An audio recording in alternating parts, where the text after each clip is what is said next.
Bucin, oh bucin. Bucin ini apa sih? Kalau dilihat dari segi katanya nih, bucin ini singkatan dari dua kata, budak dan cinta. Jadi kalau disatuin, jadinya budak cinta. Nah, budak cinta itu apaan coba? Siapa sih yang pertama kali make istilah ini? Istilah ini datangnya dari mana sih? Siapa orang pertama yang dipanggil sebagai bucin di dunia ini? Kalau dari yang gue lihat nih, bucin itu sebutan buat orang yang rela ngelakuin apa aja buat pasangannya. Gak kenal waktu, gak kenal tempat. Kalau pasangannya minta, ya langsung dilakuin. Kalau pasangannya nelpon, langsung diangkat. Kalau pasangannya manggil, langsung dateng. Kalau pasangannya ngajak jalan, ya gak boleh nolak. Yang kemana-mana harus barengan. Yang gak bisa pergi kalau gak izin sama pasangannya. Ya gitu-gitu deh pokoknya. Tapi untuk definisi dari bucin ini belum jelas dan juga pastinya belum masuk Kamus Besar Bahasa Indonesia. Jadi sebenarnya bucin itu apa? Itu dari persepsi masing-masing sih. Kalau menurut gue, bucin itu adalah mereka yang berada dalam karung pasangannya. Dalam karung? Maksudnya dalam karung apaan coba? Jadi gini ya, anggap aja nih ada cewek yang punya cowok. Gue gak ngejudge ya kalau yang biasanya ngebucin itu si cowok. Keduanya punya peluang yang sama kok buat jadi bucin. Nah, balik lagi ke si cewek tadi. Anggap aja di sini yang ngebucin itu si cowok. Si cowok ini bakal dianggap bucin kalau kemana-mana harus barengan. Tiap hari harus antar jemput. Tiap hari harus ngapel. Kemana-mana harus ngabarin. Harus bilang good night sebelum tidur. Harus teleponan sampai budek tiap malam. Gak boleh jalan sama cewek lain. Sosial medianya dipegang sama si cewek. Tiap ketemu HP-nya diperiksa. Di galeri cuman ada fotonya si cewek doang. Sejenis itu deh. Nah, kalau kalian udah ngelakuin seenggaknya 3 dari hal yang tadi, otomatis kalian bakal dianggap bucin. Jangankan 3, satu hal aja deh dari yang gue bilang tadi. Pasti tetap aja ada yang bakal nganggap kalian bucin. Oke, kita simpan dulu anggapan tadi. Di sisi lainnya, ada juga yang ngelakuin hal tadi, tapi aman-aman aja dari panggilan bucin.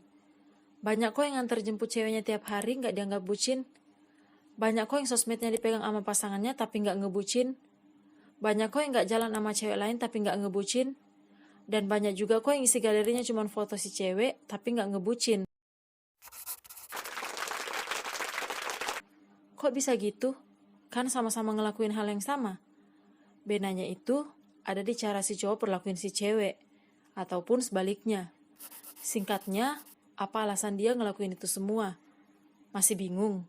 Gini maksudnya. Si cowok jemput si cewek tiap hari karena apa? Yang pertama, emang searah. Dan yang kedua, emang kemana si cowok. Dan yang ketiga, emang cuman si cowok yang bisa ngebantuin si cewek.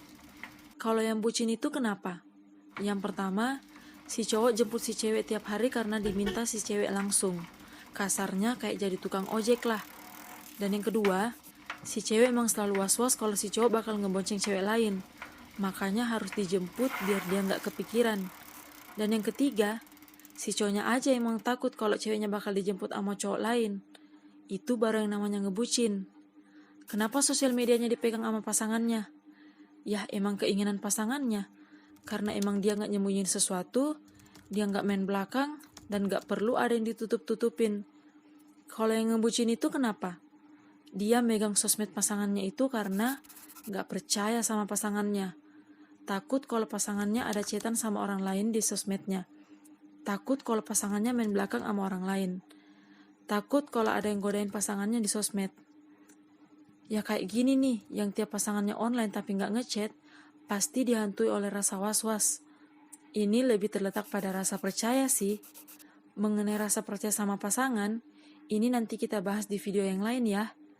Balik lagi kita ngebahas masalah bucin ini. Yang tadi gue sebutin itu hampir sama dengan kata posesif atau overprotective. Nah kalau menurut gue, overprotective itu berhubungan sama ngebucin. Dari cerita yang tadi, yang ngebucin itu si cowok, dan yang overprotective itu si ceweknya. Sekali lagi, gue gak bilang dan gue gak mastiin kalau yang pastinya overprotective itu si cewek, dan yang ngebucin itu si cowok. Ada juga yang kisahnya kebalik. Si cowok yang overprotective dan si cewek yang ngebucin. Bukan cuman ada, tapi banyak. Bahkan di filmnya ada. Malah ada kok teman gue yang cewek ngebucinnya nyampe kayak gitu. Setelah kita ngebahas kenapa bisa dipanggil bucin, sekarang coba kita bahas deh kenapa bisa ngebucin. Yang pertama, terlalu sayang. Menyayangi dengan tulus itu baik, tapi terlalu sayang itu juga nggak baik. Kenapa?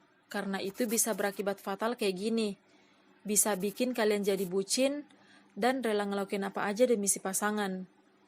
Dan yang kedua, hubungan yang timpang. Ini nih yang paling bahaya. Hubungan yang timpang ini, dia yang bikin si pasangan bisa berbuat seenaknya. Dan lo yang jadi bucin bakal nurut aja. Alasannya apa? Karena lo nganggap itu perjuangan. Berjuang sama dimanfaatin itu beda.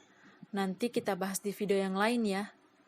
Dan yang ketiga, pasangan yang overprotective. Meskipun banyak yang gak senang kalau dikekang oleh pasangannya, tapi banyak juga kok yang rela bertahan dengan situasi ini. Dan mereka yang bertahan dengan keadaan pasangannya ini bisa kita sebut sebagai bucin. Cuman yang jadi masalahnya ini, kata romantis itu udah gak ada lagi semenjak ada kata bucin. Kata so sweet dan kata perjuangan itu udah gak laku lagi semenjak ada kata bucin. Semuanya aja disebut dengan istilah ngebucin. Gue gak bilang semua orang kayak gitu. Tapi gak sedikit orang yang nganggap apa-apa yang dilakuin itu disebut ngebucin. Jadi buat ngebedainnya, ya sama seperti yang udah gue jelasin tadi. Coba deh lihat alasannya dia ngelakuin itu. Lihat gimana caranya dia ngelakuin itu. Dan lihat konsep hubungannya mereka. Lo bisa coba mulai itu dengan melihat yang tadi gue jelasin. Dan lo coba bandingin sama yang teman lo atau lo sendiri alamin. Pada intinya, menurut gue, ngebucin itu udah masuk ke dalam hubungan yang tidak sehat. Lo boleh berjuang sekuat mungkin, lo boleh jadi seromantis mungkin, lo boleh sesosweet mungkin sama pasangan lo, asalkan jangan ngebucin.